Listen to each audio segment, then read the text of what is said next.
Friends, welcome to Leading Theologically. I'm your host, Zoë Garry, and it is my pleasure to serve at the Presbyterian Foundation as the Associate Director for the Theological Education Fund's development.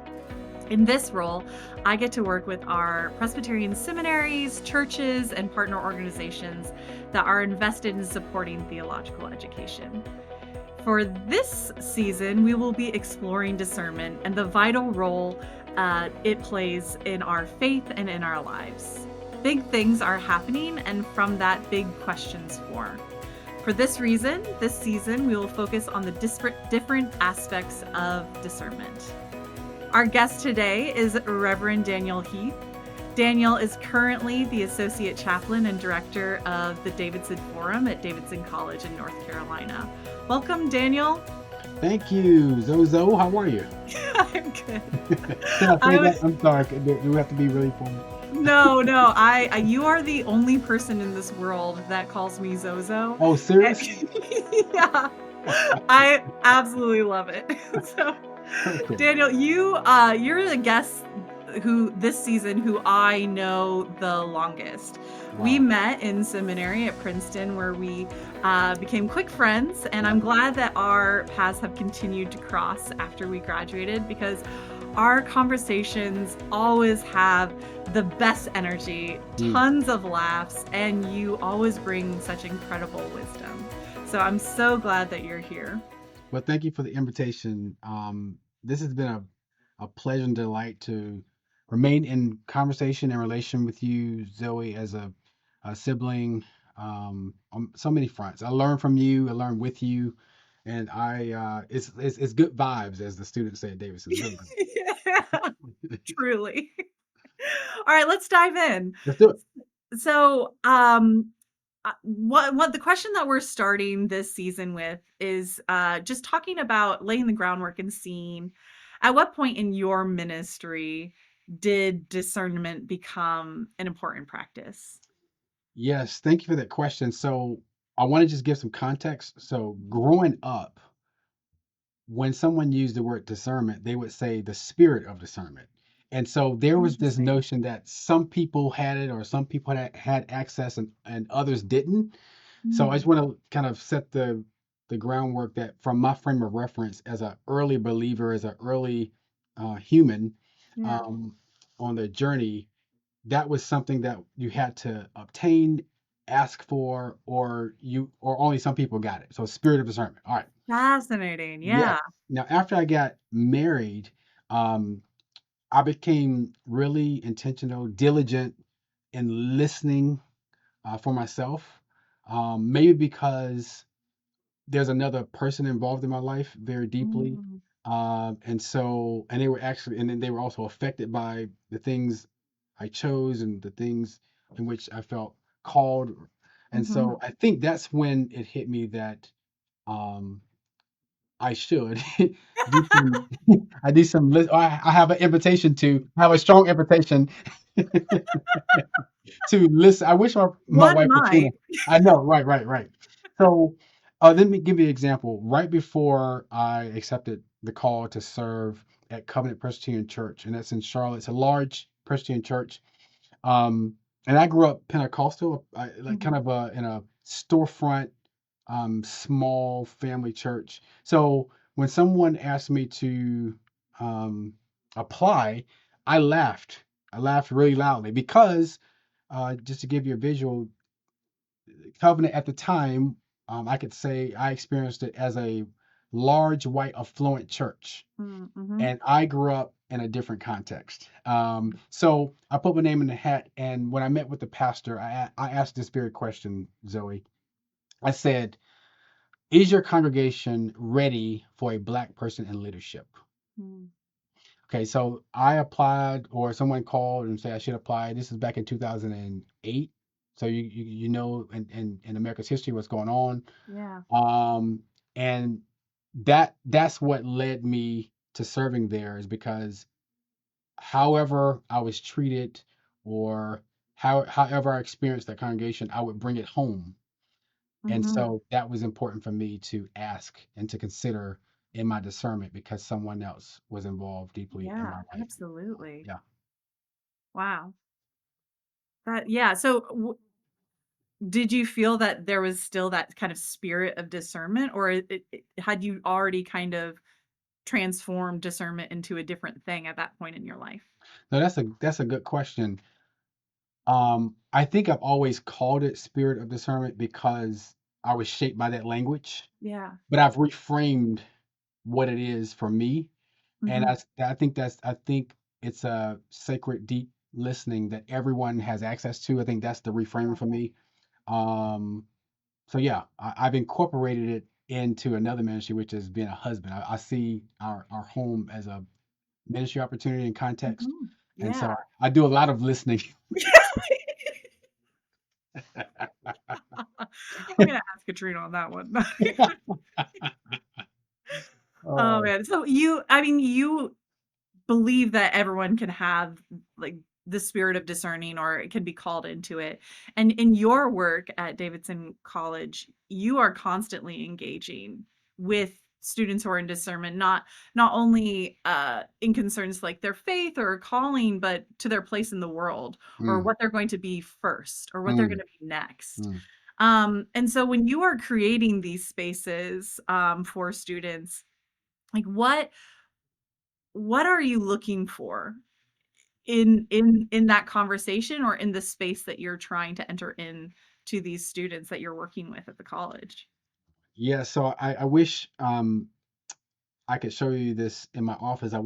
Do like a video tour, but in my office, I have a sign on the wall, and it says, "Welcome to Learning, Brave, Sacred Grace Space." Mm, All right, and so I invite people into curiosity, into wondering, into possibility, um, as kind of like a baseline.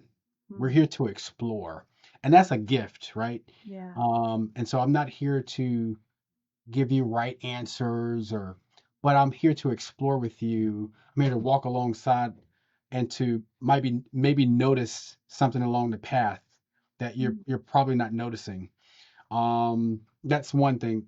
yeah. I would say I have kind of some strategies. One strategy is to ask students where, when, or how do they experience God at work in the world, Mm, and are they feeling invited to participate in that work? yeah. Okay.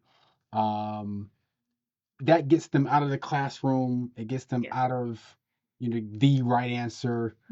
But Mhm. just, hey, just in your experience in the world, Mhm. what are you noticing? Now, those are for our students who will use God language or, I was just yeah, about to ask that. I anticipated that, Zoe. I know you. Now, so another way, um, I'll approach it this way. I'll ask, who told you that?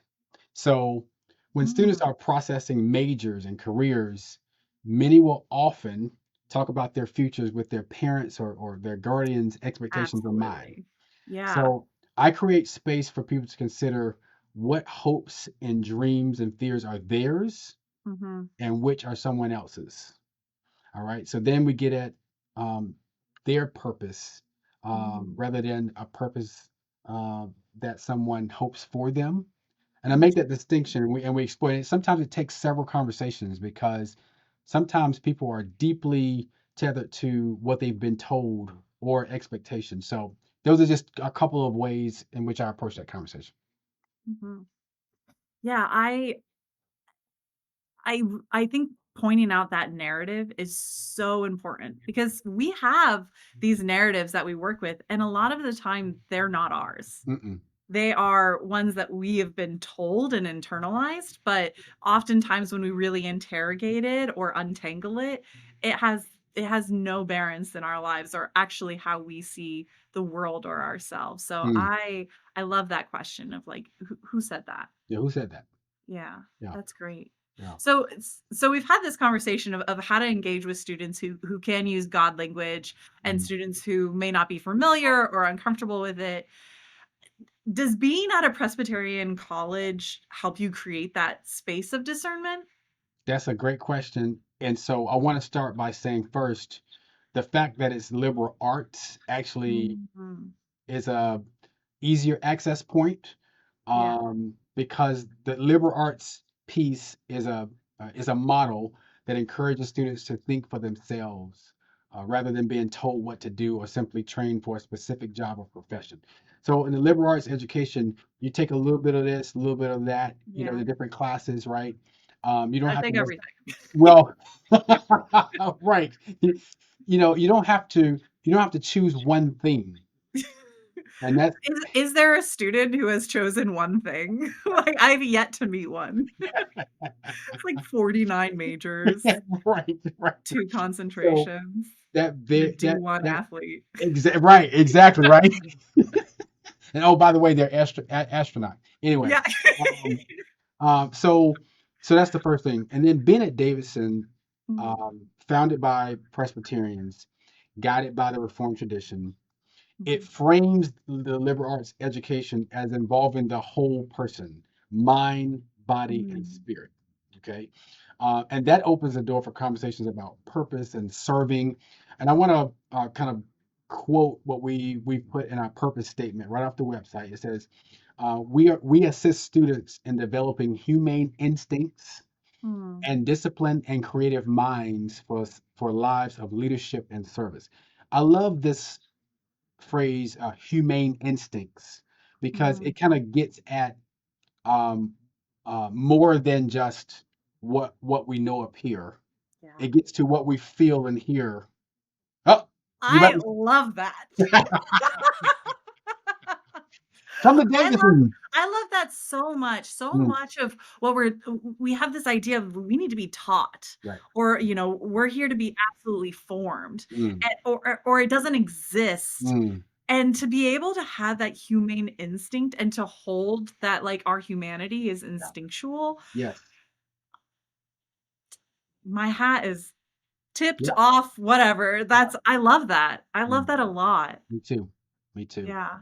So that has really helped me serve in a way that aligns with the institutional values. Yeah. Absolutely. Wow. I'm gonna hold that one with me for a while, actually. Yeah. I It's like love let's have a moment of silence. Yeah.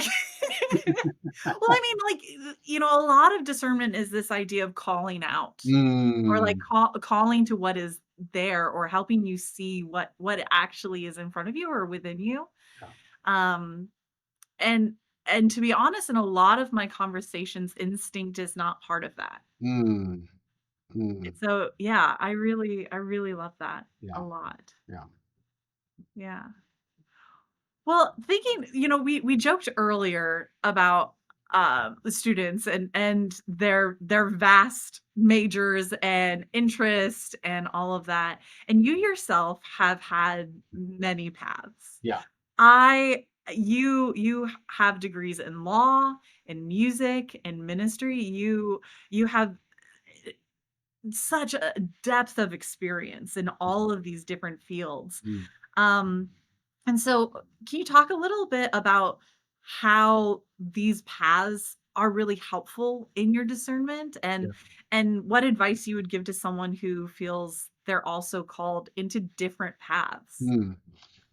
So I will admit that, I would say 10 years ago, 15 years ago, I was ashamed at these different or various paths because, I felt that folks would judge me as not being sure. It's like trying this, trying that.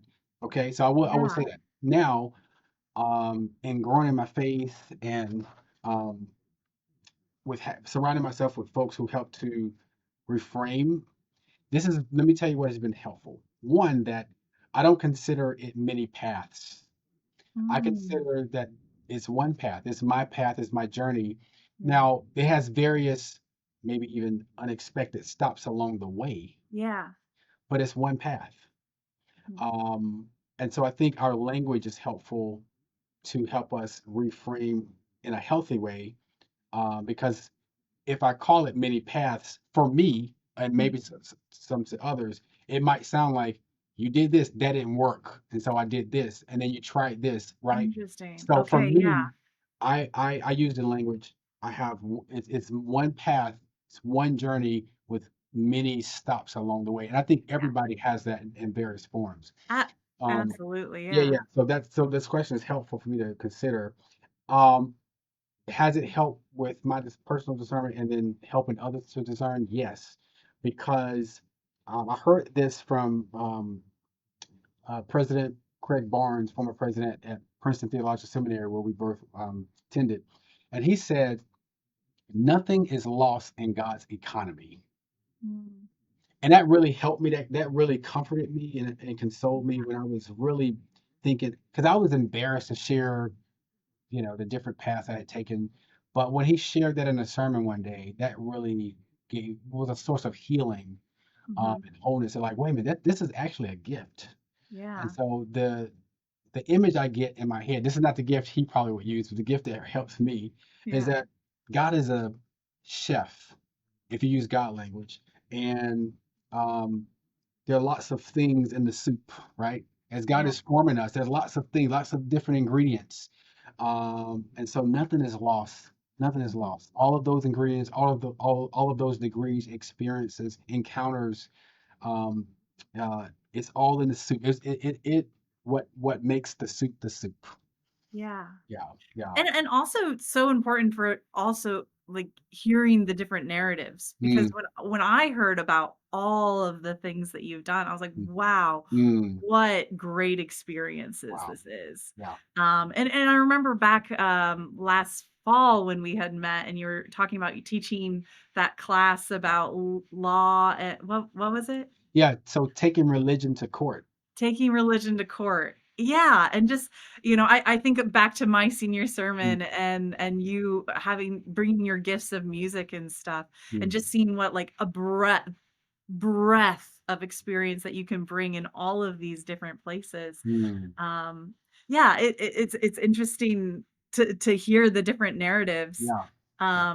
but also, I really love the reframing of taking away the different paths, Mm, and just that it is a journey and mm. ways that we can pull and call from the places that we were Yes. before to Yes. help us with where we're at right now Come is on, Reverend. Come on, preach it, Reverend. Yes, sir. yeah. Yeah. Yeah. Yes, So, yes. and one of the things that, I always felt really helpful in discernment was instead of the question, "What do you wanna be?" What do Mm, you wanna do first? mm, And what does it look like to see this path mm. as with multiple different stops, and that we can do something first, That's and good. then second, and Yes. then third, and Great. that if we are lifelong learners, and if we are constantly thinking, reflecting, evaluating our life, that we should go in different directions. Like, That's great. anyone I mean, I've yet to meet someone who went a very direct path and was Yeah. like, "This was good, and I'm exactly where I wanna be, and everything worked out. Right. Check." Mm, Because then where do you go? yeah. Yeah. Yeah. That's great. I used uh a verse in the Bible that talks about like God and God's word shining light at our feet, like Mhm, a lamp unto our feet. mhm. And that really helped me. That just this is just this step. Like you said, what do you do first? What do you do next? Yeah. We're not asking you to look at the whole journey, the end. The whole staircase, No, right? exactly. No, just this step. That's all we are. That's all we're doing now. We're just right Yeah. here. Yeah. But why is it so scary? Mm, Like, why do we need the staircase? mm. We don't. Mm, I believe that we have what we need when we need it. And so if we don't have the whole staircase, we don't need the whole staircase. mm. But we have this deep desire to know where we're going. Yeah. to For know sure. what's next year. I think Yeah. that's, working with college students, you Yeah. get to that fourth year and Yeah. there is anxiety because Yeah. they have had, every year planned Yeah. until this last one. Yeah. And it is scary. Scary. Yeah. And it doesn't matter how many people tell you like it's going to be okay Mm. or what comes will come. People told me that even after seminary. Yeah. I'm one of the many people who didn't jump right into a ministry, took a year of Mm. discernment Mm. and CPE and ordination exams. Yeah. And I had so much anxiety Mm. that I was not going into a church, going into a ministry. And that year was really helpful, but it sucked. Yeah. Yeah. For sure. Yeah. Yeah. For sure. But I wonder how that year, that stop along the path is informing you now. Like, I Mm, mhm. wonder how in God's economy that has shaped, formed, right? Been a Mhm. gift to you and now others that you are serving. So yeah, yeah. Yeah, I mean, looking back at it now, absolutely. That was COVID. Oh my goodness. Yeah, yeah. Yeah, So, I mean, I got to spend a year with my yeah. family, was working remotely Mm, and what had all of that together. And I know mm, that that was a tough time sure. for a lot of people, but Yeah. having that gift of spending times with my parents Mm, when I hadn't, I mean, years since high school, I'd really spent that concentrated amount of time with them. yeah. So, Yeah. yeah. Wow. Phew. Yeah. I would have liked to have a job No, still. I mean, for sure. Yeah. Let's be clear. Yeah, I can find the good stuff, but Yeah. it also, I mean, not great. Yeah. Gotcha. Yeah. Yeah. For sure. Yeah. Yeah. So I mean, but thinking back on kind of these different chapters of our life, the things that we would change, right? Mm, The mm, conversations that we would want people to have with us or the kind of support that we would do.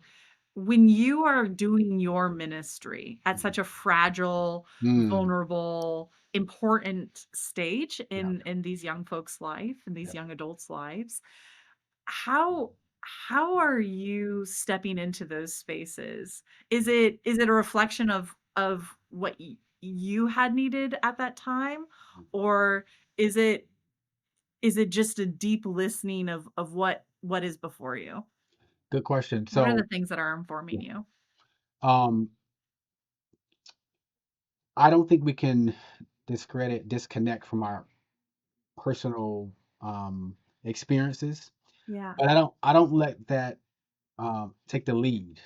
Mhm. It's a reference of shared experience, I empathy. love that. Um, I I pray before I meet with anyone, and Wow. because I just believe that in and of my own degrees and certifications and experiences, I cannot do this work. You Mm, know that it's humbling for someone to come into the office or take a walk or share a meal, yeah. um, and to share the highest of heights or the lowest of valleys. That is a gift, and it's sacred. It's Mhm. sacred space. Absolutely. And so I try not to go into it like I know the formula, I have the right answers. If I just say this, they're gonna say this. Real serious, I really mean that. So I Yeah. pray before each person I have an encounter, and then I'm praying as I'm sharing time with the person. Mhm. I want to be able to um, hold space for them to share whatever, or just to be present with them. We don't have to say anything. Mhm. Um, and I'm listening for what God might be up to. What should I share or not share? Yeah. Um, so I am doing a deep dive of just listening and presence. I Mhm. will say, for a long time, I'm a sensitive person, but not publicly sensitive. In other words, you won't see me cry in public. However, Mhm. I've challenged myself to be present in the moment, Mhm. and for the first time in a long time, I shared tears with a student because in the moment, uh, what we were sharing deeply touched me, and Yeah. I allowed myself um, um, to feel, to cry, Um, and that's been helpful. So how, in other words, it's a long answer to share that Mm-mm. I'm curious as to how present I can be in the moment. Wow. Right? How present can I be in the moment? Um, and I will say I learned that from Jan Ammon, who was the minister of the chapel at Princeton Seminary. Yeah. I really learned a lot from Jan and her modeling presence, just being right there. Like you knew if you were, if I was, if I was in the office, nothing else was there. Yeah. Like sometimes I wanted her to look away because she was like, Like I think let's put something like a desk between us or something, just very open, very vulnerable. so yeah, that's I continue to think about that Yeah. of how I can be as present as possible for Mhm. another human. Yeah, I think it took me a while to make that shift. Mm, A lot of what I saw my role being was just to be caring or serving the mm, people in the mm, community that I was mhm, with. mm, And when I stopped and really reflected that actually I needed to make this relationship mm. back. Like I'm not just serving or listening to you, but I also have to allow you into my life Wow. and to be present and to be vulnerable Mm, and to share tears. mm, Honestly, when something is either really hard or really joyous and someone can see that authenticity of a tear, mm. there is a depth to a relationship that you can only access that way Wow. because they know that you are being so authentic. Mhm, mhm, That I mean, it doesn't come easy, and mm. so I really love that. Yeah, That's really cool. yeah. Yeah, I used to when you're talking about how special it is, my go-to, when students would be sharing or being like, "I'm sorry, I don't mean this," is like, no, this is actually like one of my greatest honors. Wow. It's to have someone really trust me, Yeah, yeah. and be able to show up Mhm, vulnerably like that. And mhm. I can't. I, I'm so thankful for the gift of your ministry that the Wow, students on campus get to know you and have that presence in their life. wow. Thanks, though. It's an honor. It's an honor. Yeah. It's cool. I love Mm, the work. mm, Yeah. So, knowing all of that of which you bring to your students, like mm. you are providing tools, conversation, vulnerability, safe places, relationship with these students. What are some of the tools that you have found most helpful for yourself in your call and in your ministry for discernment? Yeah, that's good. Um, I have one Yeah. that has been consistent. Has been Yeah. consistent. Okay. So I am a visionary. I'm a planner. I like to have a 5-year plan. And I mean, I have details. Basically, I like to do this plan and give it to God for God to co-sign. Like that's me. And it's a great Did you plan. get God to co-sign it? Oh, I try. Well, but let me tell you. Okay. So, for me, the discernment, um, that type of discernment process was not a discernment process. 'Cause that's not listening. Um, Yeah. I turned it on its head. So the things I have done, or the things to which, people to which I've been called, have all called me, have Mhm. all chosen me. Um, None of which have been on my list. Okay, Mhm. so, but I had to be open to it. Mhm. Yeah. And so what I would say is, I mean, I can give example after example, but Covenant Presbyterian Church, where I served for 8 years, I thought I was going to only be there 3 years part time. I Yeah. didn't even know about that opportunity. Someone called me and I laughed and they said, just make a call over there. I was like, whatever, that type of thing. I Yeah. ended up being there for 8 years though, and it ended up being Wow. very transformational. It felt like home spiritually, even though on paper it made no sense. Mhm. Um, Going to Princeton Theological Seminary. I was born and raised in Charlotte. My wife is from Charlotte. We were married at the time, 2 kids with a house. You know, going to Princeton Roots. Seminary, right? Yeah, Yeah. like selling your home didn't make sense. I was gonna do it online. That made sense. And then someone said, well, you just apply. I say, well, I'll just apply. You see, I mean, it's a pattern. Yeah, So just absolutely. being open Yeah. um, to things that choose me, things that call me. Even Davidson College, like their position was created. Someone, the former president called me literally. Like So incredible. so, it's I think it's not a bad thing to have desires and lists and ideas. That's good. Mhm. I But think they tell you a lot about where you're at. that's right. You're right. Right. But I think this open hand approach is helpful Yeah. to say, okay, I'm not holding these plans with with a clenched fist. Mhm. It's right here, and if it blows away and something else lands, that's okay. And Yeah. someone gifted me. I'm not playing. When I left Covenant, I had a little gift bag, and one of the former staff members gave me, it was a little freaky, gave me a mannequin hand, open hand, like as a symbol. Because they kind of Symbolically beautiful.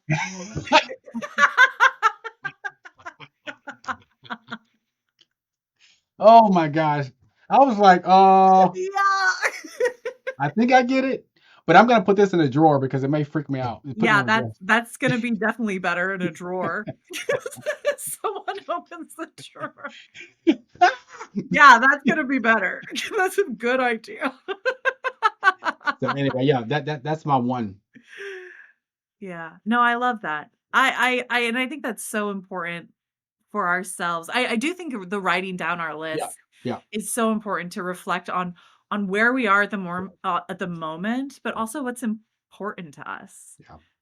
It's And good. then going back, like, I mean, I journal, Mm, and in important moments of my life, I'll go back a couple years. I was like, wow, mm, yeah. that thing that was important to you now Mm, doesn't even exist. wow. So, yeah, I think those moments, that open-handedness, but Mm, also those spaces of reflection, yeah, it's good. um, are so important. I Yeah, thank you. Yeah, absolutely. Thank you. Yeah. Well, I have to tell you, I have yet to laugh this much Oh my goodness. on an episode. I'm sure I'm sure the editor is going to have to, like, bring down the volume every 2 minutes with us. But these are the conversations that I have with you. They are just Mm, always filled with such joy. yeah, yeah. And that's my favorite part, is being able to have years of Mm, a friendship with you, and be able to have these really deep, meaningful conversations, but mm. with such a joy that I just want to keep Yes, going and going. yes, So thank yes. you. Thank you so much, though. I Yeah, appreciate it. awesome. Well, thank you everyone for listening to this conversation.